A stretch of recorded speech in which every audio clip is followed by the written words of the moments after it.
Isabel Monroe had never belonged in this world of luxury. By day, she worked at a small art gallery in Brooklyn, curating exhibits for up-and-coming artists. By night, she managed a cozy book cafe, a second home filled with the comforting scent of coffee and the warmth of aged wooden shelves. She loved her work, but there were dreams she had never dared to chase. Becoming an interior designer, creating beautiful spaces, was a passion she had long since set aside in favor of practicality. Tonight, she had a blind date, one arranged by her best friend Mia. Mia had always insisted that Isabel spent too much time working and not enough time living. "He seems like a great guy," Mia had said. "Give yourself a chance." But when Isabel stepped into the restaurant, she didn't see the man she was supposed to meet. Instead, she chose the wrong table and found herself sitting across from Ethan Lancaster. Ethan Lancaster wasn't just any businessman. He was the CEO of Lancaster Holdings, one of the most powerful financial firms in New York. He graced the covers of business magazines, known in the industry as a master strategist, a man of precision and control. He was not the type to go on casual blind dates, and he was certainly not the man Isabel was supposed to meet tonight. But she didn't know that yet. Isabel pulled out the chair, offering a small, polite smile. "Sorry I'm late. I'm Isabel." Ethan looked up from his wine glass, his gaze cool yet intrigued. "Are you now?" A conversation began. A small mistake, but the start of something far bigger than either of them could have anticipated. Ethan Lancaster wasn't one to waste time on meaningless conversations, and yet the woman sitting across from him had somehow made him break his own rules. Isabel Monroe was unlike anyone he had ever met. She wasn't trying to impress him or win his approval. No forced smiles, no carefully crafted questions about his wealth or status, just honest stories about her life. She spoke about her work at the art gallery, how she loved helping young artists showcase their talent. She described the book cafe she managed in the evenings, a cozy haven where people could lose themselves in old novels over a cup of coffee. Ethan listened. He didn't interrupt. He didn't glance at his phone like he usually did in social settings. Instead, he found himself drawn to the quiet passion in her voice, the way she spoke about building something meaningful, though she never admitted it outright. "And what about you?" Isabel asked, sipping her wine. Ethan smirked slightly. "Finance." "Sounds right." Something flickered in his eyes. Amusement, perhaps? Most people either tried to impress him or grew intimidated when they realized who he was. But not Isabel. She was simply herself. Time slipped by faster than they realized. When dessert arrived, Isabel chuckled softly. "I've been talking too much. Your turn. What do you do when you're not working?" Ethan hesitated before replying. "I analyze investments and look for new opportunities." She frowned. "That's still work." His lips quirked, but he said nothing more. Then, Isabel's phone buzzed. Mia's name flashing on the screen. She glanced down at the message, and her breath hitched. "Hey, so sorry. Your date got canceled. He couldn't make it." "Rain check?" Isabel froze, the color draining from her face. She slowly lifted her gaze to Ethan, realization dawning. And the strangest part? Ethan had known all along. The temperature in the room seemed to drop a few degrees. Isabel stared at Ethan, then back at the text message on her phone, her brain scrambling to piece everything together. I think there's been a mistake," she whispered, her heart pounding in her chest. Her fingers tightened around the edge of the table as she felt a wave of embarrassment wash over her. Ethan tilted his head slightly, as if observing her reaction with amusement. "Oh? And what mistake would that be?" She picked up her water glass, gripping it like a lifeline. I don't think I was supposed to sit here. I was actually supposed to meet someone else, but that date got canceled, and I had no idea. It seems I sat at the wrong table," Ethan finished for her, a ghost of a smile playing on his lips. Heat rushed to her face. "Oh my God, I am so sorry. I've wasted your time." Ethan slowly set his wine glass down, leaning back in his chair, his expression unreadable. "How interesting." She frowned. "What's interesting?" His sharp gray eyes studied her.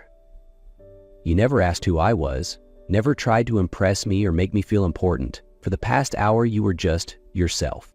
She swallowed. "I thought that's how conversations were supposed to work." "No, Isabel, not in my world." There was something in the way he said it that made her heartbeat stutter, but her rational mind screamed that this situation was entirely too strange. "Either way, I should go. I really am sorry for the mix-up, and thank you for being patient with me." Isabel rose quickly, but before she could turn away, Ethan's deep voice stopped her. "Stay." She froze. "What?" He stood as well, his towering presence making her feel small. "We had a good evening, and I see no reason to end it just because of a small misunderstanding. You can leave, or you can stay and see where this goes." Everything in her told her to walk away, but her heart whispered something else. She took a slow breath and sat back down. Isabel didn't know why she stayed. She should have left. She should have walked out, gone home, and laughed about this bizarre mix-up with Mia. But instead, she remained. Ethan's smirk deepened, as if he had known she would. He signaled the waiter for another pour of wine, his gray eyes sharp yet unreadable. "You'd like to have things planned, don't you?" he asked, voice steady. Isabel nodded. "I don't like surprises." "Then tonight must be a rather interesting exception." They kept talking, and slowly Isabel relaxed again. Ethan had a way of listening that made her feel as if the world had faded away, as if what she said truly mattered. But the moment they stepped out of the restaurant, reality came crashing back. Flashbulbs exploded. The rapid clicks of cameras filled the air. Isabel flinched, momentarily blinded. "What is happening?" She stepped back instinctively. Ethan placed a steadying hand on her lower back, guiding her through the chaos. "Just the press, they always follow me." "Follow you?" she echoed, still dazed. He opened the car door for her. "Get in, we'll talk inside." She hesitated. She barely knew him. But something in his tone, in his eyes, made her trust him. So she stepped inside. The door shut behind them, sealing them off from the frenzy outside. Isabel turned to face Ethan, her mind racing. "Who are you, really?" He tilted his head slightly, lips curving. "You haven't figured it out yet?" Her fingers hovered over her phone before she typed his name into the search bar. Results flooded the screen instantly. Ethan Lancaster, CEO of Lancaster Holdings, one of New York's youngest billionaires, a man Wall Street both feared and respected. Her heart pounded. This wasn't just an accidental encounter. She had just stepped into an entirely different world. The car glided smoothly through the streets of Manhattan, the city lights flickering across the tinted windows. Isabel clutched her phone tightly, eyes scanning the endless stream of articles about Ethan Lancaster. CEO of Lancaster Holdings, a billionaire, one of Wall Street's most powerful figures. She took a slow breath before turning to face him. "Why didn't you tell me from the start?" He tilted his head slightly, his smirk unmistakable. "And ruin a perfectly good evening?" Isabel shook her head, still struggling to process everything. This is insane. I'm just a normal person. I don't belong in this world." Ethan's gaze didn't waver. "The world doesn't matter. What matters is whether you want to be part of it." Her heart stilled for a beat. A part of her wanted to run, to get out of the car and return to her normal life, a life without flashing cameras, without speculation, without her name being whispered in elite circles. But another part of her wanted to stay. The car pulled up in front of her apartment building. Ethan turned to her, his expression unreadable. "Don't decide now," he said calmly. "Go home, get some rest. If you want to see me again, you'll know where to find me." Isabel reached for the door handle, but before stepping out, she hesitated. "Do you really think this could work?" His smile was knowing. "I never bet on something I don't believe has a chance to win." She stepped out, closing the door behind her. But as she climbed the stairs to her apartment, a realization hit her. She had only just met Ethan Lancaster, yet he had already shaken everything she thought she knew about herself. And the scariest part, She wasn't sure she hated it. For the next few days, Isabel tried to return to normal. She buried herself in work at the art gallery, preparing for an upcoming exhibit. In the evenings, she went back to her book cafe, brewing lattes for familiar faces, trying to ignore the fact that she couldn't stop thinking about Ethan Lancaster. But forgetting him became impossible when he walked straight into her world. One late afternoon, amidst the warm glow of the cafe and the scent of fresh coffee, Ethan stepped inside as if he had every right to be there.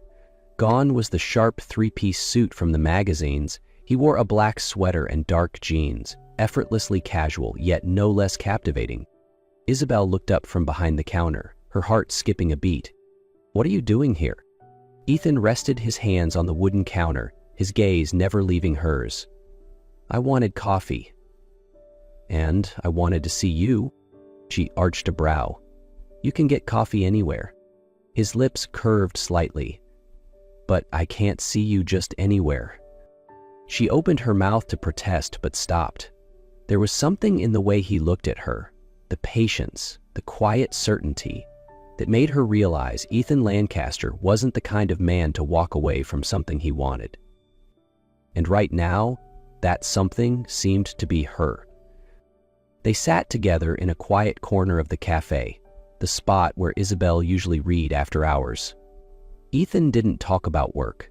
He didn't bring up the differences in their worlds. He only asked her about the little things. Her favorite book, a cafe she'd always wanted to visit, the dream she once had but never chased. Slowly, Isabel realized he wasn't just trying to get to know her. He wanted her to understand that, despite everything that set them apart, she wasn't a mistake. She wasn't a fleeting distraction. And for the first time, she started to believe that maybe, just maybe, he meant it. In the days that followed, Ethan Lancaster slowly became a part of Isabel's world. He showed up at the art gallery, watching from a quiet distance as she explained abstract paintings to customers. He sat at her book cafe, reading in a dimly lit corner while she worked behind the counter. Every time their eyes met, he would offer the same small smile. Patient, unhurried, like he was willing to wait until she realized she wanted this too. And slowly she did. But the world outside wasn't so simple. One morning, Isabel opened her phone, only for a headline to make her stomach drop. "The mystery woman beside Ethan Lancaster, just another passing fling?" She scrolled down, her heart sinking as the article dissected every aspect of her life, her job, her background, the undeniable gap between her and Ethan. Setting her phone down, she felt an uneasy weight settle in her chest. The words on the screen blurred as her mind raced. Would this ruin everything? Would her life be reduced to nothing but a headline? It wasn't just the words in the article. It was the reminder of something she had tried to ignore. They came from two vastly different worlds. That afternoon, when Ethan arrived at the cafe, she couldn't hide the hesitation in her expression. "What's wrong?" he asked, studying her carefully. "What are we doing, Ethan?" Isabel sighed. "You're Ethan Lancaster. I'm just me. The press, the world, they all look at me like I don't belong in your life." Ethan was quiet for a moment before he spoke, his voice low and steady. "Are you in love with them?" She blinked. "What?" "Are you in love with the people out there?" he repeated. "Because if you're not, then why do you care what they think?" She didn't have an answer. Because deep down, she knew he was right. Isabel couldn't stop thinking about Ethan's words. He had said it so simply, as if the answer had always been there, she just hadn't been ready to see it. She didn't love the world out there. She didn't love the strangers behind their keyboards, the headlines twisting reality into whatever narrative they pleased. But did she love Ethan? One evening, with the New York skyline glowing against the night, Ethan took her somewhere unexpected. A vacant building, stripped down to bare steel beams and wooden floors. But as Isabel stepped inside, she realized it wasn't just any space. "Do you know what this is?" Ethan asked, standing beside her, gazing out into the open space. She shook her head. "It's my new project," he said. "I want to turn this place into a luxury hotel, but there's one problem. I haven't found anyone with the right vision to design it." Isabel turned to him, her heart pounding. "Are you saying—" "I'm saying that if you want to chase your dream, you don't have to wait anymore." His voice was steady, sure. "You can start right here." She opened her mouth, but before she could respond, Ethan reached into his coat pocket and pulled out a small box. Isabel froze. "I don't just want you to design this hotel, Isabel. I want you by my side. Every day, every moment. Not just as a designer, not just for a season, but for a lifetime. I want you to be my partner in everything. Forever." He flicked the box open, a ring glimmering in the dim light. "Marry me." The world slowed. Everything had led to this. The mistake, the late-night conversations, the moments of hesitation, the undeniable pull between them, it had all brought her here. She looked into his eyes and saw nothing but absolute certainty. Taking a deep breath, she reached for his hand. Yes. Just days after the proposal, Isabel Monroe officially became Isabel Lancaster. There was no grand wedding with hundreds of guests, no media, no flashing cameras, just an intimate ceremony, a moment that belonged only to them. Ethan held her hands, his eyes never once leaving hers, and when the officiant asked the most important question, he didn't hesitate. "I do." Isabel looked into those sharp gray eyes, the eyes that had seen her in a way no one else ever had. And she whispered back, "I do." The vows were spoken, the ring was on her finger, and as Ethan leaned in to kiss her, she knew there was nothing in this world she would ever regret about this choice. A year later, Isabel Lancaster's first hotel opened its doors. The press called it the New York interior design revolution, but to Isabel, it was something far greater. It was proof of everything she had once feared and everything she had chosen to embrace. Ethan stood beside her at the grand opening, his hand resting lightly on her back. "Proud of me?" Isabel teased, a playful smile on her lips. He tilted his head, amusement flickering in his eyes. "Always."